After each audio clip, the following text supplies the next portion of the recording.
Welcome to another edition of Spits and Suds, post-game edition. I'm Gavin Spittle on 105.3 The Fan.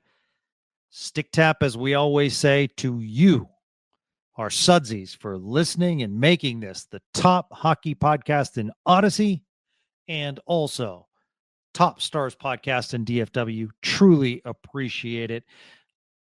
I am jonesing for a Frosty. I have gone 7 games without being able to crack a Frosty based on this team. And I'm wondering if a Frosty will leave my fridge in the playoffs. I'm actually wondering that. That cool sensation of a I don't know. The fact that Pete DeBoer said after the game, when asked about this, he's never dealt with it in his career. That's a long coaching career with several teams. And it's not like you can say, well, the Stars clinched early, because, I don't know, Winnipeg clinched pretty early as far as a playoff, and they didn't let off the gas. Colorado was struggling for a while, but they finished pretty strong. I mean, you look across the league and teams are finishing strong. But this team, let me go through it real quick, and then we'll get to your tweets. Nashville scores 5 unanswered goals. And the first tally, nice face-off win by the Predators. Slap shot gets deflected in. Jordan Osterley goes off of Maverick Bourque. That happens, folks. It's part of hockey. It's a set play. This kind of stuff happens. 1-1. If you want me to be positive, kudos to Tyler Seguin on the goal with Mason Marchment and Matt Duchene. Man, we were happy for 17 seconds? We were elated. Like, here we go. Tonight's the night. And then all of a sudden, the best way I can describe it, and I'm not trying to throw personal shots, but take this for what it's worth. You know how when you go to public rinks and it says like 1 to 3 p.m. free skate? And what a free skate is basically people rent skates and they just kind of skate around the ice and glide around and, get their legs moving. I feel like the last 7 games a lot of times have been a free skate. Like no hitting, no zone coverage. And for those that are new Spits and Suds listeners, what I mean by defensive zone coverage is you have to cover your man. Let's look at the second goal by Jacob Vrana. Another tip, Osterley, slap shot. Vrana wide open to cruise by the net and deflect the shot pass in. Just awful defensive coverage. Third goal, toward the end of the first period. Poor clearing attempt by Mason Marchment. He basically just throws it back to the Nashville point. Puck cycled down to Evangelista. And because there is, once again, repeat myself, no net front presence, Barron comes across. It's a simple one-tip goal. Mason Marchment snaps his stick after this goal because after not clearing the puck, you look at the replay and he circles. He does a circle back, but completely loses coverage, frees up Barron for the pass. Preds make it 4-1. Jake Ottinger bat on this one, fumbles a dump in. Leads to Nashville, keeping it in the zone. Steven Stamkos gets the puck in front of the net, and because the Stars struggle, and because Nashville was dominating, Stammer, as he's called, could have shot the puck, but they are playing. This is Nashville, folks, who are playing with such confidence tonight. He is right in front of Ottinger with a clear shot on net, but instead passes it to a wide open corner of the goalpost. Marcia show. He jams it home. Once again, no net front coverage. And then the game is well out of reach. But come on, guys. Brendan Smith takes a bad penalty. And it's a bad penalty. Puck going the other way. It's a two-handed cross check. Just needless. Preds go on the power play after a breakout. Ryan O'Reilly is skating down and no one is there. Is it Wyatt Johnston's responsibility? Is it another player's responsibility? But he's coming down the wing. Puck goes to him. No chance for Ottinger. That's goal number 5. No net front presence. No physicality. No coverage defensively. Guys, you cannot tell me that you can flip the switch when you're playing like this. Flipping the switch is losing 7 games in a row, but you're playing hard. You're fighting. But you're not taking needless penalties. You're not letting the other team wander around in your zone. The other thing I want to talk about, and maybe this is Guy watching and trying to do a podcast, okay? But where the heck is the energy of this team? They absolutely have no life when they go out on the ice. I mean, they don't have a player that wants to get in front of the net, whistle blown, take a couple pokes at the goaltender, and that starts a scrum in front of the net and everyone gets involved. They don't have a player that wants to check somebody hard to get their teammates riled up. Like, they are purely skill-based. And some may disagree. But if that is not working, this team's dead. And let's look at the teams. And I completely agree with you that sometimes the worst teams to play heading down the stretch are teams that are not in the playoff picture.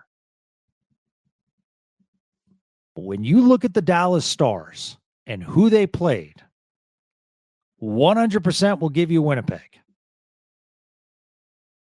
Predators, non-playoff team. Red Wings, non-playoff team. Utah, non-playoff team. Winnipeg, yes. Canucks, non-playoff team. Wild, barely got in. Penguins, non-playoff team. Preds, non-playoff team. Kraken, non-playoff team. Kraken, non-playoff team once again. And you beat the Kraken twice and you beat the Predators. But of all those games, you had one playoff dominant team in Winnipeg, and you have a team in Minnesota that just clinched. So I don't know how, after playing those teams and getting beat pretty bad in the last 2 games by Detroit and Nashville, and honestly getting beat pretty bad by Utah as well, how you are going to now, if you can't cover Ryan O'Reilly, if you can't cover players in front of your net when you're playing Nashville, one of the worst teams in the NHL this year, it's not like Saturday Nashville's coming back. You are playing Nathan McKinnon, last year's MVP. You are playing elite defenseman, elite defenseman Cale Makar.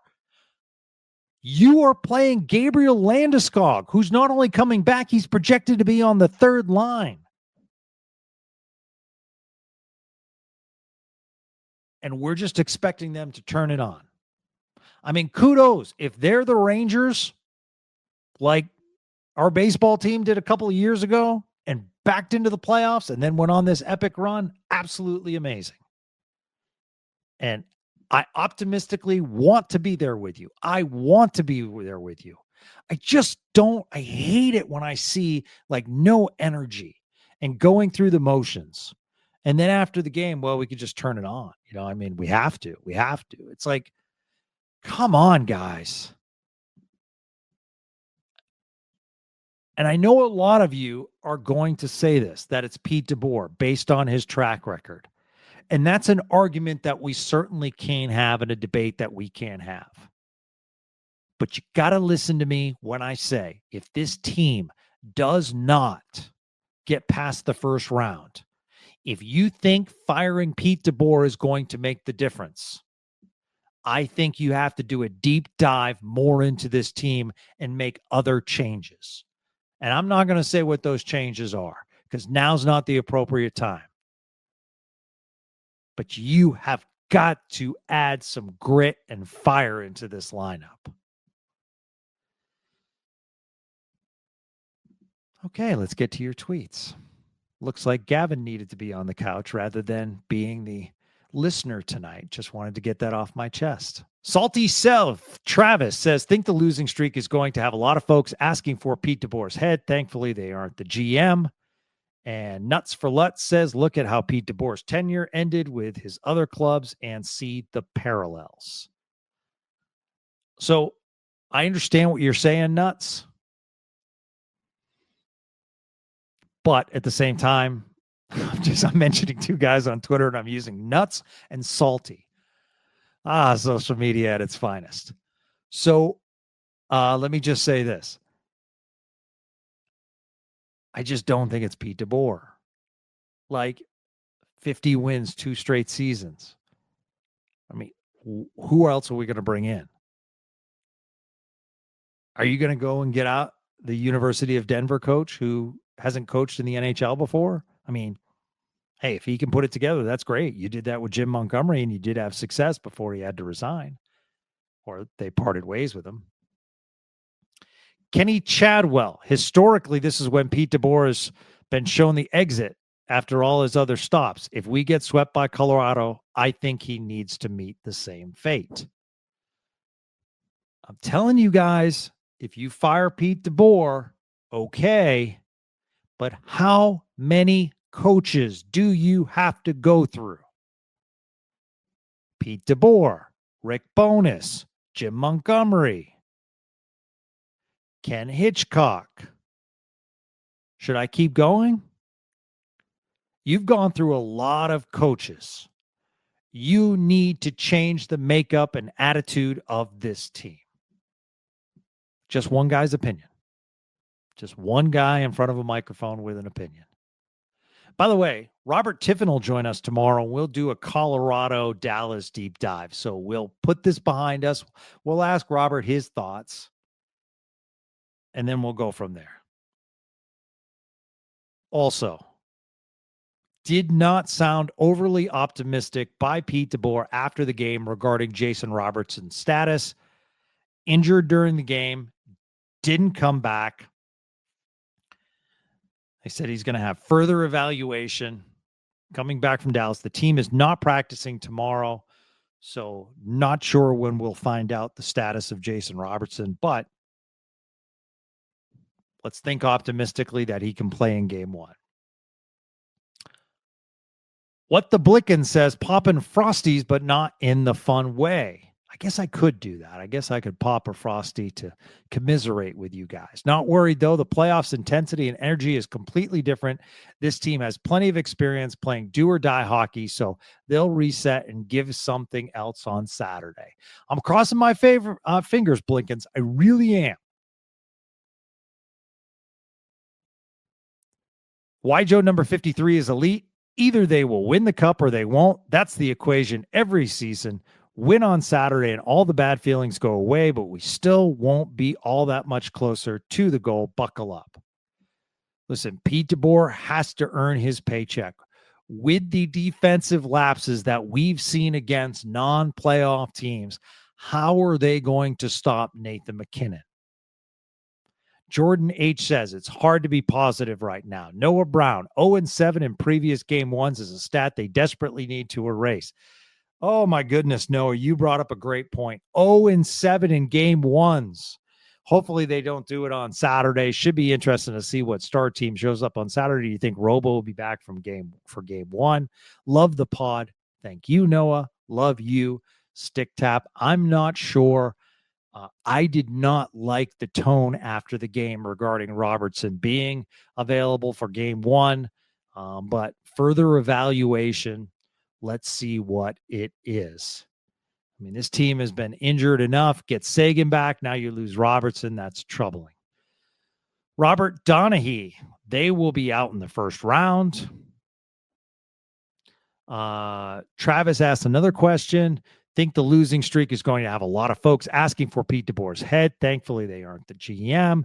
Adam Deacon, speechless. Gavin, quite shell-shocked by the capitulation of this team. Adam, love capitulation as a word. I'm speechless as well. I've really tried to be optimistic because I really want this to be like a star's favorite podcast. And I would hate for anyone to turn it off saying like, oh, you're overly negative. This is my team. But at the same time, I'm trying to be objective. That's why we created this podcast, was objective Stars coverage, objective hockey coverage in this town. Let's see. Rupert says, Gavin, if they lose in the first round, which is likely given their defensive zone issues, where does this franchise go from here? New coach, new captain. What are your thoughts? May, June conversation. Listen, I think Jamie Benn has been awesome here. I personally don't like the fact that Jim Nill has come out and said, because even if he has a talk with Jamie Benn and they can't come to an agreement and Jamie Benn leaves for other players' sake, and you know what, might be short-term memory, you just don't want your GM saying, as long as I'm here, Jamie Benn's here, and then Jamie Benn's no longer here. So all signs point to the captain returning. But personally, I think you need, and maybe it's not Jamie Benn. Maybe you can save some money on Jamie Benn next year. But now I'm to the point where I'm saying, and I hate to do this because you know I've been saying Matt Duchene is my number one priority in the offseason. But you might have to give up one of your scorers. You might have to trade one of your forwards. You might have to trade one of your young guns for defensive help.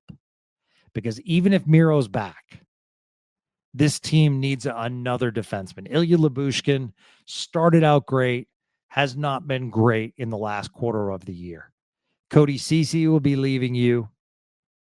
I think Bischel still has a lot of growth to be done. Pretty unbelievable that he's only played just over 30 games and he leads the team and he'll finish as the leader in hits for the year. That's a telltale sign of the lack of physicality that this team shows. And what wins you playoff games? You could tell me you're wrong, Gavin, but let's look at the Stanley Cup winners in the past. Avalanche went out and got tougher. Vegas went out and got tougher. Tampa, prior to that, went out and got tougher. It's a grown man's league. Rink shrinks. And when I say physicality, it's not just hitting, it's winning puck battles in the corners.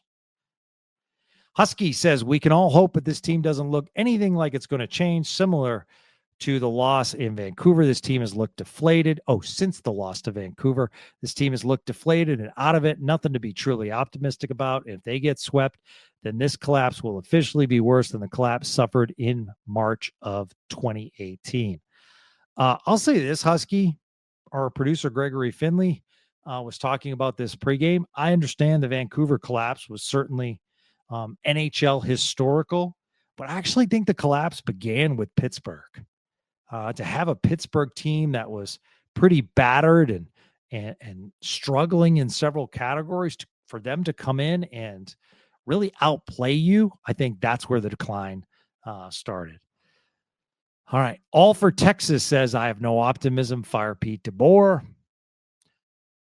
Supernova overs. I don't know what to say. I predicted a 7-1 win for the Stars. You almost got 7-1, but on the flip side, it was almost the opposite. Sagan did look good. Okay. At Delaney. That's 3 L's. Delaney Jake Ottinger. Recently commented on Tiffin's Substack that I just keep telling myself how the Rangers stumbled into the playoffs in 2023 and then won the World Series. And I'll just keep telling myself that until I literally can't anymore with the laugh emoji. Okay. First of all, Delaney, thank you so much for being a part of Robert Tiffin's Substack. That is awesome. I would encourage all of you to subscribe to our guest Substack if you get a chance. Robert's is very reasonable. So is Sean. Ralph Strangis has a good one. They're all putting out great content. David Castillo at Starstack. So, like I said, we'll promote Robert's latest stuff tomorrow. But thank you so much, Delaney, for subscribing to that. Yeah, I keep telling myself that as well, that, hey, if the Rangers can do it, the Stars certainly can as well. But I just look at the teams, Delaney, that they've played and the lack of energy on the ice and the defensive lapses. And I just don't know how you can slow down Colorado if you can't slow down Detroit and Nashville. All right. Tim says, stay frosty, my friend. Yeah.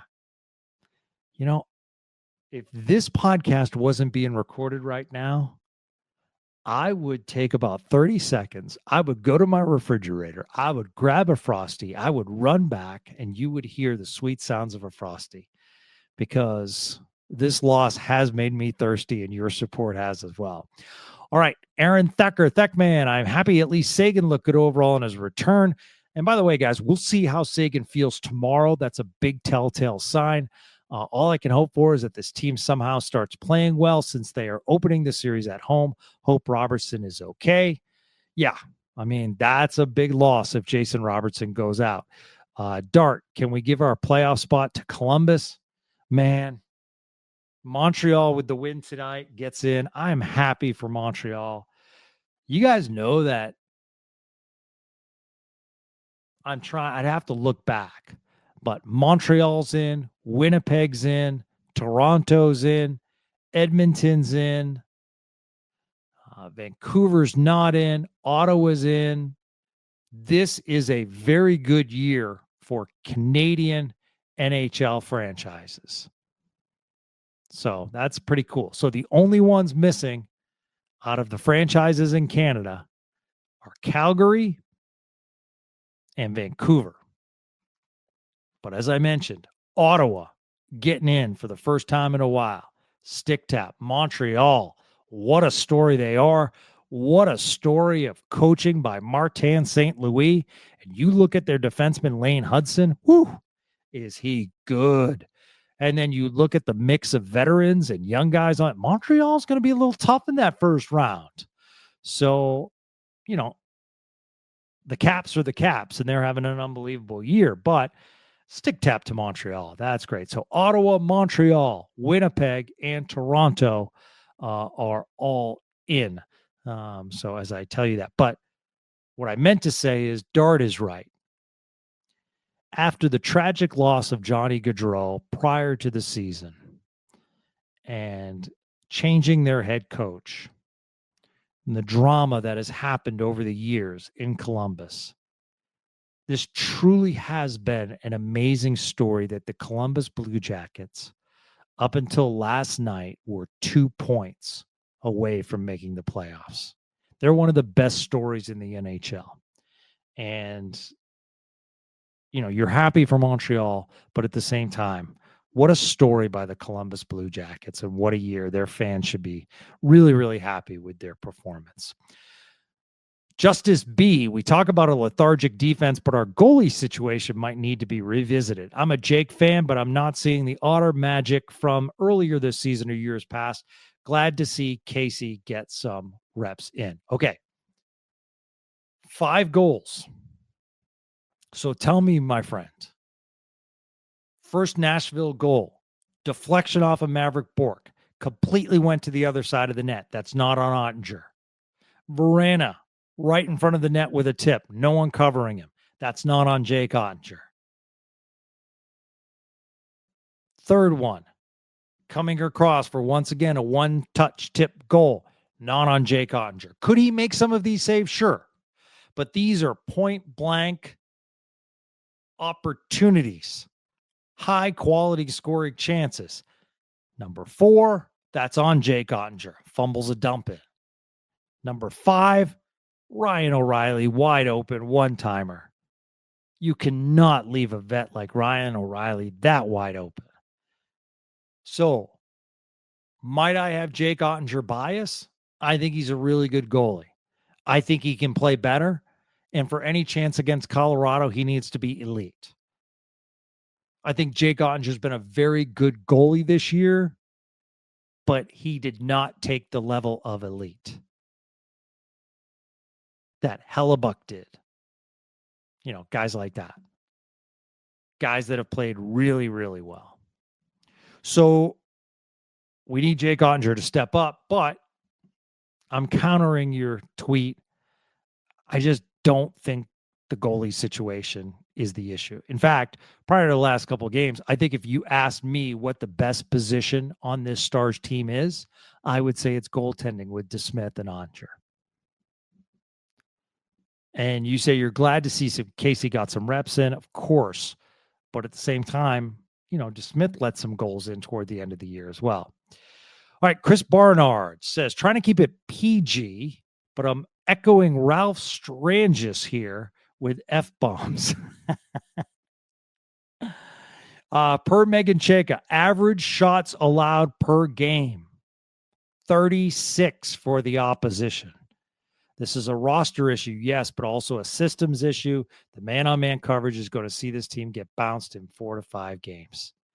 Yeah, Ralph was spitting fire on the podcast, Spits and Suds, yesterday, throwing some swears out there. And tonight, he equaled that with his tweets. You know, Ralph is very passionate. Obviously, he wants this Stars team to do well. So he says, hey, Dallas Stars, I'd say wake the F up, but you need more than that. I've watched S go bad, fast, and promising seasons and way too early. This feels like one of those times. Damn. Here's a reminder what's coming. So wake the F up. There, I said it anyway. And, you know, it has the Stars versus Avalanche. So that's where we're going to be. So now, hopefully, we'll get some rest. We'll wake up. We'll start looking forward to the playoffs. See, there's a little positivity heading your way. We'll talk to Robert Tiffin. He always cheers me up. And we'll talk Avalanche and Stars, and we'll move forward. And hopefully, we'll catch Sean Shapiro on Friday. And then, of course, we start playoff hockey on Saturday evening. Now, just to let Stars fans know, the Stars will be the second game on Saturday evening. So the Stars have announced game 1 will begin at 7:30 p.m. Central. Don't be surprised if that doesn't start at 8 to 8:15 p.m. Central. All right. So I know a lot of you will fight watching WrestleMania and Stars playoff game number 1 and whatever else is on, probably some Rangers baseball. But it'll be exciting at the AAC for those of you that are going. Oh, one other thing. Robert Tiffin is doing a really cool thing. So go to starsthoughts.com. And if you win, you get really good seats to Stars game 1. So basically, you go to starsthoughts.com, you make a donation to your favorite charity, and Robert even suggests if you need some charity help. Donate $20 minimum and send the receipt to Robert, and you will be entered for a chance to win. Just a cool little thing our man Robert Tiffin's going, so I wanted to mention that. That's starsthoughts.com. So we'll be back with another episode in just a few hours, it seems. Stars, oh, come on, man. I need to fall asleep now, but we'll be back with Robert Tiffin tomorrow right here on Spits and Suds. Until then, try to have a great night.